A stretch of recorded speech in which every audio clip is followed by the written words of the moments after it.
Hey friends, it's Kathy here from the Character Corner. Today I want to talk to you about 7 ways you might be hurting your relationship with your children without even realizing it. And this isn't about guilt, it's about awareness, grace, and simple habits that can help us build stronger, more connected homes. The first mistake is being too busy to truly listen.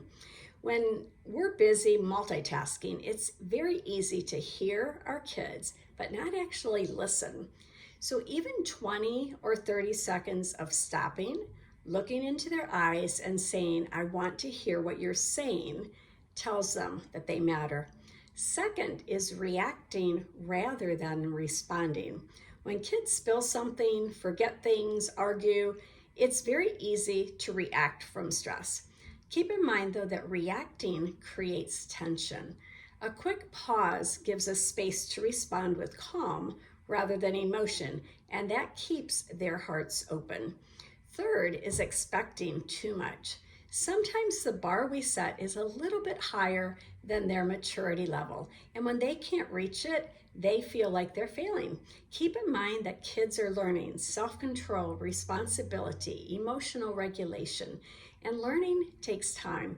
So adjusting expectations builds confidence, not discouragement. Fourth is comparing them to others. Even subtle comparisons hurt. God made your child uniquely with gifts and weaknesses that no one else has. So when they feel accepted for who they are, the relationship grows.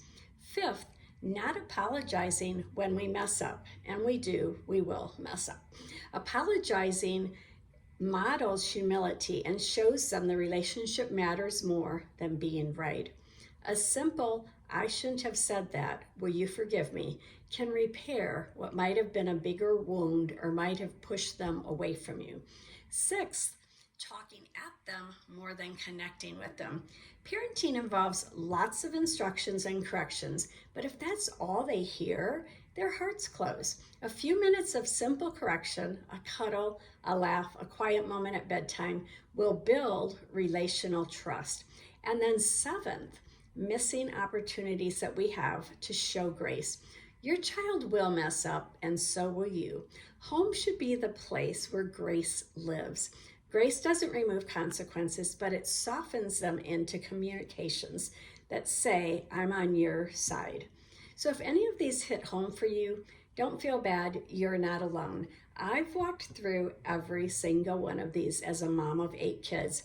The good news is that small, intentional changes can make a big difference. You don't have to be a perfect mom, just a present, growing one.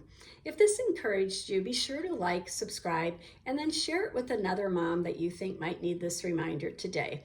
And then tell me in the comments which of the 7 problems or mistakes spoke to you the most.